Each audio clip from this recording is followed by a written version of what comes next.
John chapter 14, verse 7 to 11, we see how Jesus makes it really clear what our Heavenly Father looks like. He says, if you had known me, you would have known my Father also.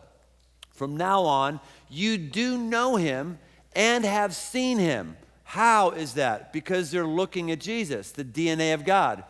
Philip said to him, Philip, I said that, Philip. You change, Phil said to him. Lord, show us the Father, and it's enough for us. Jesus said to him, have I been with you so long and you still do not know me? Philip, who knows what movie that is? Come on, what movie is that? Beverly Hills Cop, that's right. Eddie Murphy, that's good stuff right there. Let's read that again, because I know we're not processing any of it as I'm trying to imitate Eddie Murphy. Philip said to him, Lord, show us the Father, and it is enough for us. And Jesus said to him, have I been with you so long, and you still do not know me, Philip? Whoever has seen me has seen the Father. How can you say, show us the Father? Do you not believe that I am in the Father, and the Father is in me? The words that I say to you, I do not speak on my own authority, but the Father who dwells in me does his works. Believe me that I am in the Father, and the Father is in me, or else believe on account of the works themselves. How do we know what God is like? If I was to read God for Dummies, Cliff Notes to Understanding My Dad, what would it be? It would be Jesus. If you want the easiest, simple, most accurate way to know who God is, you look to Jesus. That's exactly what he says. Let me tell you something. There's a reason why Jesus got nailed to a tree. There's a reason why he got flogged. He did stuff that ticked people off. You don't go to a cross because you're petting kittens.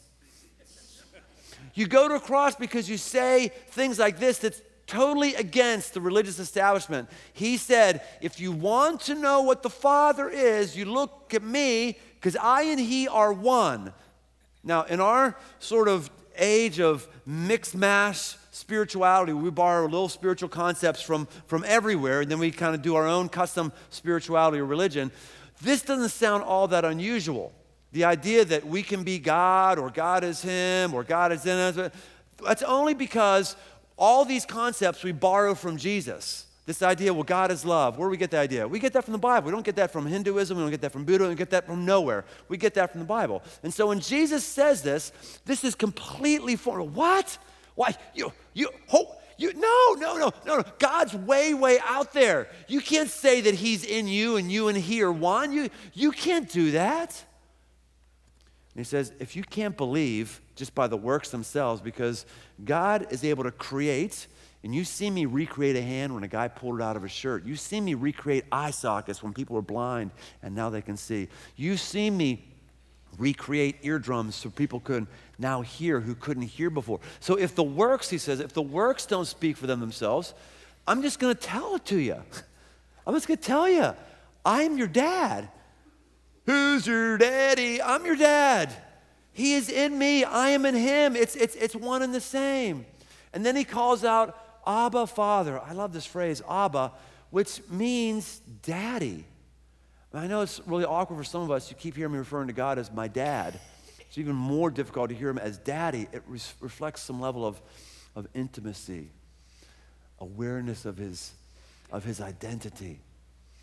And this is who Jesus says he is. He said, man, I want to make sure you understand who God is, because I have his DNA.